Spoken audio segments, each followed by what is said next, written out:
And our story continues, time fleeting by in the blink of an eye. The New Year masquerade ball ended a few days ago. One thing changed, unlike the previous hustle and bustle, we've had some very peaceful days. Currently, Yuzniel is happily enjoying the holiday with his younger sister, Gail, in the fruit-picking garden. Looking at the pear in her hand, unable to eat it, but excitedly showing it off to Yuzniel. Look, this ripe fruit is so adorable, Yuzniel chuckles softly, reaching out to ruffle his sister's hair. Indeed, it's really adorable. Gail is very enthusiastic, staring at the ripe pear in the palm of her hand. I've never seen a ripe fruit like this before, it's so fascinating. She quickly brings it to her mouth, takes a bite, then says, the taste is different too. Yuzniel helplessly sighs, little sister, don't eat too much before lunchtime, okay? He is also very happy right now, because it's been a while since he had the time to go out and enjoy the fresh air. Watching the sun rise higher, Yuzniel murmurs softly, harvesting ripe fruit with Gail like this makes time fly by. Gail pouts, crossing her arms in disagreement, saying, that's because you've been too busy, the masquerade ball ended, and you're still busy and haven't played with me at all. Yuzniel smiles at his little sister's pouting, but recently I've been coming home earlier, and progress has been made in studying magic, so no need for overtime anymore. Gail returns to being cheerful when she remembers something, I'm also about to enroll in Collegium Academy. So, will I get to see you often? Yuzniel scratches his head, remembering the distance between the academy and the research institute. He thinks to himself, although the academy and the research institute are a bit far apart, but to indulge his little sister, he nods and replies, but we'll pass by each other, so you're looking forward to it? Gail nods eagerly. Yes, we'll see each other often, I'm so excited. Yuzniel reaches out to ruffle the hair of his adorable little sister. You like that? The girl is extremely happy, replying, yes, I like it a lot. Now I won't be alone at home anymore. She looks up, smiling with happiness. So, I'm really looking forward to the enrollment day.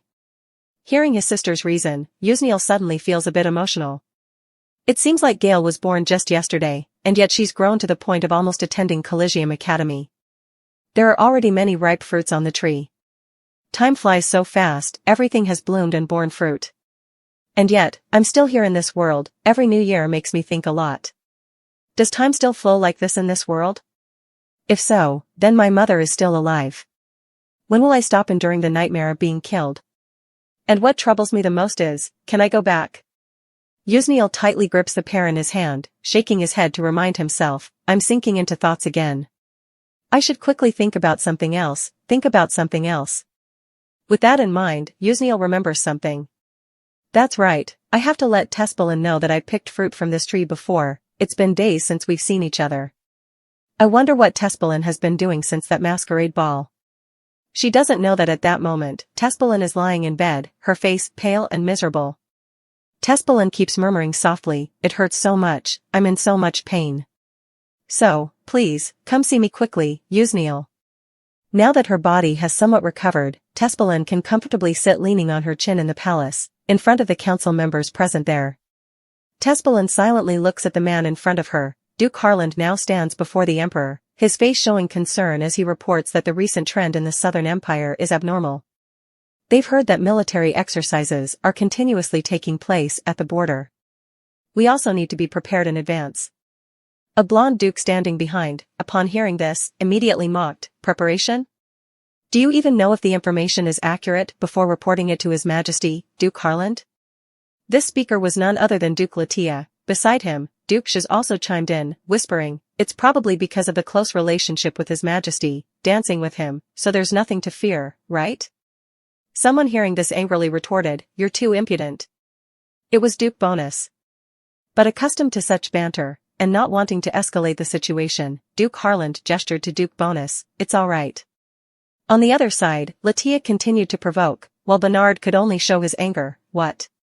Lord Milan, witnessing this argument, could only sigh at these hot-blooded youths, Duke Latia and Juz. Although they were both dukes, their families' enemies were those who supported the emperor's faction. 14 years ago, they actively supported the exile of our family, and since Yuzniel danced with His Majesty at that New Year masquerade ball, they'd been even more aggressively hostile. While they were arguing incessantly, Tespelin, sitting above, felt annoyed and shouted loudly, cutting across them, too noisy. Tespelin's voice lowered, and he looked at Duke Harland, saying, "So, Duke Harland, does the training frequency of the Southern Empire's military seem frequent to you?" Lord Milan, with a grave expression, replied, "Though not yet frequent, it has been steadily increasing over the past 3 years." Duke Bonus quickly offered his speculation: could it be that the Southern Empire is also training because of magical creatures? But the military is concentrating at the border, including the Emperor's southern forces. Surely, it's unprecedented in the history of the Southern Empire to directly confront the land of those creatures. Hearing this, Tespelin, sitting above, let out a cold laugh because he knew for sure their only purpose was for the peace of the continent. Ultimately, could this military training be to control us? Tespelin's face immediately turned grim, and he muttered to himself, "These things are ridiculous." Immediately, the voice of that spectre appeared in Tespelin's head, incessantly urging him. "Hey, isn't this an attack? Just kill them all, I've given you power." Hearing these words, Tespelin's hand on the chair tightened out of habit, and the glass door began to shatter. Fortunately, a call awakened Tespelin from those murderous thoughts. "Your Majesty," Duke Harland continued, emphasizing the seriousness of the matter, "even if it's not the Southern Empire, we cannot overlook border issues, because in the past 10 years, the extermination of magical creatures in our country has skyrocketed unusually." Tespelin looked a little surprised, staring at Duke Harland in front of him. It turns out it was because of the grey eyes. And those big eyes, through looking into them, Tespelin felt like he could see her, because those eyes were just like Usniel's. Thinking of this, his hand on the chair couldn't stay still, wondering what she was doing now. But because they were still in an important meeting, Tess tried to remind himself, "Stay calm, you also know that if we let go of all the boiling murderous intentions, we'll be eaten away by that demon. This won't do. When Usniel returns, I must keep my rationality and not let myself be overwhelmed."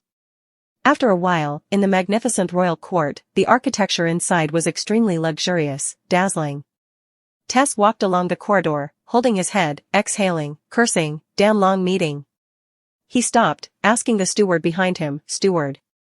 The steward immediately bowed, waiting for orders. Tess asked, "What did Usniel do after the New Year masquerade ball?" Based on recent information, the steward quickly replied, "The princess has once again participated in a martial arts competition with Duke Bonus." Hearing this, Tess's steps suddenly stopped, and the glass door next to the steward immediately shattered. But it seems the steward was accustomed to this, so there was no change in his expression. Tess laughed coldly, remembering Arthur, despicable. "It's that guy again?" The Emperor asked the steward again, "Anything else?" The steward glanced at the broken glass under his feet, bowed his head, and replied, "In a few days, she plans to attend a meeting at Duke Harland's residence. It is said that she has not yet chosen a companion." Tespelin asked in a low voice, "It's probably Bonus or Sunni, right?" Tespelin thought of the other person, Arthur Bonus, who had been a detestable opponent since childhood. Anyway, he also had hair almost black, tall and skilled in martial arts. When he saw Usniel, his soul's color turned into a gentle red, and I felt like I was going crazy with anxiety. When he was young, he was even recommended to be a royal knight. I deliberately tried to hinder it, but he still clung to Usniel. Tespelin was a bit angry, but quickly sighed, "Poor Usniel, it's because you're too weak, so those old foxes keep clinging to you. In that case, I'll do the same as other men to become yours." Remembering those two, Ather and Nud, recently they'd been with Usniel all the time, which made Tespelin a bit annoyed. "I guess I have to get rid of both of them." The steward continued, "Wait a minute, Your Majesty, this afternoon, Princess Hardlard has requested a visit." Tess was extremely surprised to hear this. He tried to recall and then asked his steward, "What? I didn't see her contact me at all." The steward, still respectfully bowing, replied, "A letter arrived last night, but Your Majesty wasn't feeling well, so I didn't let you see it immediately. Please forgive me for my mistake, Your Majesty." Tespelin silently remembered, if it was last night, then I must have been very angry and ordered everyone in the palace not to come near my room if they didn't want to die. Tespelin didn't know why suddenly emotion surged last night and he couldn't control the magic. Therefore, he couldn't blame the steward for being late. Tess sighed and praised the steward, "You did well. Quickly prepare to welcome Usniel." The steward bowed and accepted the order, "Yes, Your Majesty." As he was about to leave, he turned back at Tespelin's call. "Oh, steward, how do I look today?" the Emperor said, pointing to himself. The steward, a bit puzzled and fearing that His Majesty was getting old and didn't understand His Majesty's meaning, hesitated and asked again, what does your Majesty mean? Tess weakly smiled, pretending to be humble. I mean, do I look weak? As the afternoon slowly descended in the royal court, the appointment between Yusniel and Tespelin arrived. When Yusniel brought the basket of fruits she had picked yesterday, the steward bowed and said to her, Your Highness, Duke Hardlard is waiting for you. Yusniel was a bit surprised. I deliberately came late in the afternoon to gently give Tespelin some ripe fruits, but what's this? Seeing the servants bustling about preparing in front of her, Yusniel felt a bit confused. The steward then respectfully said to her, I will lead you to His Majesty. Yusniel quickly declined, No, I know the way to the office, so I'll go by myself. The steward then bowed, Your Highness, His Majesty is not in the office, he may not be feeling well, so he's resting in the bedroom. Yusniel, upon hearing this, showed concern, Is His Majesty unwell? Where is he? Is he all right now? The steward reassured her, His Majesty is fine now, so please remain calm. Yusniel realized her rudeness and apologized to the steward, I'm sorry, I'm sensitive to pain. The steward nodded, I see, then I will lead you to His Majesty. Quickly, he led Yusniel to the bed where Tespelin was sleeping. Yusniel saw Tespelin's pale face and was very worried, asking, You don't look well. Are you still in pain? The steward bowed, His Majesty is probably asleep, so please wait a moment. Then, I'll excuse myself first, Yusniel said, approaching to observe with concern. Why is his hair wet like this? After the steward turned away, he looked back once more. Seeing the scene of the two, the steward remembered the name His Majesty called out all night, clearly Yusniel, and couldn't help but put his hand on his head, exclaiming, That girl is in trouble. Now there were only two people left in the room. Seeing Tespelin's disheveled hair, Yusniel feared he might catch a cold, so she kept softly calling Tespelin, Wake up, Tespelin. Suddenly, while Yusniel was unsuspecting, Tespelin on the bed suddenly grabbed her hand and pulled her to lie on his chest. Yusniel was extremely bewildered, What's this? Her hand supporting herself on Tespelin, wanting to sit up but inadvertently touched his chest. Tespelin, half awake and half asleep, embarrassed, then continued to pull Yusniel closer, to her utmost confusion. What's going on? Yusniel looked at this perplexing scene, recalling, I first met Tespelin when I was 6 years old, and though I was already an adult inside, her body was truly that of a 6-year-old child. So no matter what Tespelin does, I still see him as a child. But that child now, why? Yusniel lowered her head to look at the person beneath her. What kind of child is so alluring? Wet hair, firm muscles like this, he's completely grown up, isn't he? I have to sit up quickly, extremely confused about this situation. To avoid further embarrassment, Yusniel tried to get up before Tespelin woke up. Enhung Tespelin still pretended to be deep in slumber. How could his lady escape like this? At this moment, he let out a soft murmur, continuing to feign deep sleep. Yusniel panicked, Wait, why are you holding me so tightly? When she realized the situation, she found herself nestled next to him. They looked like a loving couple, embracing each other in sleep. Yusniel looked at Tespelin's flushed face and teased, You again. She turned to see Tespelin's innocent sleeping face, unable to scold him, only sighing silently. Yusniel looked at his arm firmly around her waist, feeling helpless, refusing to think further. This is crazy, Yusniel thought. But Tespelin wanted to draw her closer. Yusniel hesitantly said aloud, Hey, don't get too close, under the flickering candlelight in Tespelin's bedroom.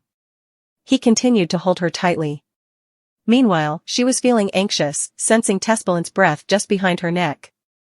Yusniel absent-mindedly thought, as his wet hair strands brushed against her bare skin, a strange sensation, her face kept flushing. In Yusniel's heart, there was an indescribable feeling. She didn't know what her current feeling was, perhaps what people often talked about? Yusniel blushed even more. Quickly making up her mind to sit up, she silently reminded herself, Don't get caught up in this atmosphere. Just get out of this situation quickly. Seeing her trying to sit up, Tespelin's hand tightened around her waist even more. He whispered, Don't go. Yusniel turned her head and asked, Are you finally awake? She coldly replied, Then let me go quickly. You said to let go, why are you still holding me so tightly? Isn't Tespelin avoiding it? Yusniel was extremely flustered. If he was awake, why would he hold on so tightly? But Tespelin quickly turned around, trapping Yusniel underneath. Yuzniel could only sigh. Just a moment ago, it was clearly such a situation, yet the person next to her was pretending to sleep. Yuzniel could only grumble to herself, when you wake up, I'll punch you, she thought. But why was Tespelin so strong? Yes, his arms were loose, but his hands were holding tight. After meeting again and being together, the atmosphere was somewhat strange. But memories of the past were still vivid, feeling like a younger brother. However, now looking at Tespelin's muscles and maturity, this embarrassing situation. Yuzniel quickly realized that he was completely feeling him as a grown man now. Tespelin was still pretending to sleep, but his face was close to Yuzniel's, their body temperatures rising rapidly as they were so close, entwined together, making Yuzniel unable to help but blush. It seemed that she couldn't see Tespelin as a younger brother anymore. In this embarrassing situation, Yuzniel began to recall, realizing that she had never had a proper relationship with anyone before because her personality didn't match well with others, so she had never tried having any romantic relationship. She used to think that if they were close, she wouldn't feel comfortable at all, but compared to the uncomfortable feeling of sensing Tespelin's heartbeat right next to her like this, she couldn't understand why she felt so peaceful. Yuzniel savored it a bit, his warm body temperature makes me feel so dreamy. Then like this, I fell asleep. As her eyes slowly closed, Yuzniel tried to force them open again. She suddenly remembered, she couldn't allow herself to sleep here, or the rumors in the palace would destroy her peaceful life. Remembering the worried looks of her parents, they would faint upon hearing this news. Yuzniel quickly sat up, reminding herself not to lose her composure. She tried to wake the person lying on top of her. Tespelin, please, wake up, Yuzniel said. Yuzniel realized she couldn't push him away. How could she possibly push the emperor? Faced with the choice between indulging in the temptations of the palace and breaking the emperor's bones, Yuzniel felt like she was going crazy. As she was contemplating, the person pretending to sleep next to her finally let out a soft, cunning murmur. Tespelin finally opened his eyes, took Yuzniel's hand, and said, I don't want to break any bones. Just as Yuzniel was about to scold Tespelin, he unexpectedly took her hand, placed it on his face, looked at her with pleading eyes, called her name softly, and then gently kissed her hand. While Yuzniel was still bewildered, Tespelin, who had just woken up, kissed her hand, then used Yuzniel's hand to touch his own face, his eyes looking at her pitifully. Yuzniel blushed so much her face turned red. She muttered a few words incoherently. Then Yuzniel took Tespelin's head in her hands, reproaching softly, why do you always do this? Tespelin, sitting on the bed looking very pained, rubbed his head and groaned, but after all, I am the emperor, why would you say that? Yuzniel took the opportunity to get out of bed, crossed her arms coldly, and said, you should be grateful that I endured this much. Do you know how difficult it was for me? Tespelin happily asked her a few questions like a naughty child. Yuzniel quickly threw a towel at Tespelin, angrily saying, put some clothes on. Tespelin again complained, you're so cold. Yuzniel coldly turned her head and said, do you want to catch a cold? Tespelin lifted the towel covering his head, thinking this time it seemed okay, and looked at Yuzniel, who had turned away. He quickly noticed something, the skin behind Yuzniel's neck was blushing. Surely she was feeling embarrassed too. After noticing this change, Tespelin couldn't help but feel excited. He looked at Yuzniel's neck with such longing, he just wanted to sink his teeth into it. What expression would she have if I said I wanted to leave a mark on her? Tespelin thought, but he also knew he had to control himself. Tespelin put his feet on the ground, walked towards Yuzniel, he would patiently wait and slowly win her over, and he also had to wait for Yuzniel to open her heart. And if that opportunity came, he would hold on to her tightly and never let her go. Despite just deciding to control himself, Tespelin hugged Yuzniel from behind, holding her hand with the fruits. In a deep voice, he asked, did you bring this for me? With such close proximity, Yuzniel could feel Tespelin's heartbeat resonating in his chest. While she was extremely confused, Tespelin once again pulled her hand, turning her to face him. Tespelin gently lifted Yuzniel's chin, seductively saying, there's no reason for that. Only when I'm in pain, do you come to me, because you're truly busy and cold-hearted. As he spoke, he leaned in close to Yuzniel's face, leaving her extremely flustered. Tespelin, do you do this, because you're angry? Yuzniel's words directly shattered the romantic atmosphere, leaving Tespelin stunned, what? Yuzniel continued to complain, when we were young, every time you were angry, you always bullied me a lot. Tespelin was astonished, my actions were seen as bullying in her eyes? Yusniel turned her head, sighed, you always say I'm cold-hearted. As Tespelin wanted to explain, Yusniel quickly stuffed a fruit into his mouth. Tespelin, puzzled, asked, Yusniel, why did you suddenly put something in my mouth? Yusniel smiled, try it, how is it? Is it delicious? It's a ripe fruit from the memering tree. These are the first fruits harvested. I thought of you, so I brought them over. Tespelin, upon hearing this, happily asked, did you think of me? Yusniel, seizing any opportunity, replied, indeed. My home is within the palace. I heard that you chose the wrong person to take care of the plants, so according to custom, I should bring the first ripe fruits to you. Tespelin stood silently on the side, clearly hearing Yusniel's words. He had his own thoughts in his mind. She seemed both enticing and like she was running away from something, yet sometimes she brought such sweet compensations to him. Why did it feel like if he took one step forward, she would take one step back? But in some decisive moments, she was still by his side. But Yusniel, if you hold tightly in your hand, you think you will have everything. But if you change your mind, everything will slip through your fingers like sand. Tespelin couldn't help but chuckle lightly, all right. It seems like everything needs training, doesn't it? Yusniel suspected, why do you keep looking at me like that? I feel uneasy. Tespelin smiled happily and thought to himself, what's wrong? Don't you realize? He decided to voice his thoughts, give me another fruit. Yusniel firmly refused, are you a child? Eat it yourself. Tespelin, disappointed but not giving up, continued, then hug me. Yusniel sighed, why do you act like a child? Unexpectedly, Tespelin's face looked extremely pitiful. He recounted how recently he truly felt powerless during the time she was busy with the nobles. Seeing him like this, Yusniel softened a bit. Tespelin once again looked pitiful, with a sad face, I'm very lonely, Yusniel. Feeling concerned, Yusniel asked, but why is the emperor casually sitting on the floor, Tespelin? Tespelin whispered, let's lie down together on the bed, standing and hugging is too inconvenient due to our height difference. Tespelin smiled with amusement, why do you pretend not to know? Yusniel heard this and felt a bit puzzled, what's going on? Tespelin smiled sincerely at Yusniel. If you want, I'm happy to kneel down. You know that, he said. The two just stared at each other. Yusniel didn't know how to respond. Tess didn't want to make things difficult for her. He quickly bowed his head and continued, it's okay, as long as I'm with you, that's all that matters. It's as if the world only has the two of us, I'm very happy. With a blissful expression, he continued, no matter what happens, being with Yusniel makes me happy. Seeing his obedient appearance, she couldn't help but reach out and pat Tespelin's head, today, because you're in pain, I allowed it. Don't misunderstand. Tespelin nodded, I understand, he thought, just for today, I'm already very happy. Tess clung to her, but she didn't dislike him for it, just with your body and actions alone, you can send me to heaven or hell in just a moment. Even though I know such blind emotions are truly dangerous, but this emotion has bloomed in my heart since I realized it. My heart has already completely given itself to you. At this moment, Yusniel was deep in thought, feeling that Tespelin was very strange today. That's right, that's all. If not, I'm sure I'll be entangled with that emotion again.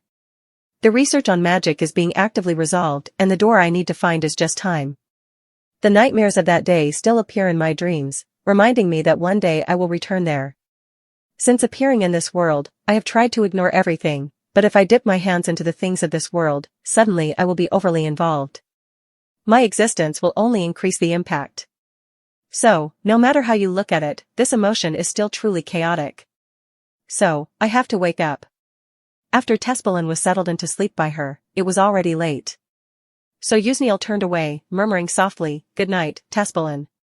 No matter what happens, I will overlook it. Everything will return to normal, that's my determination.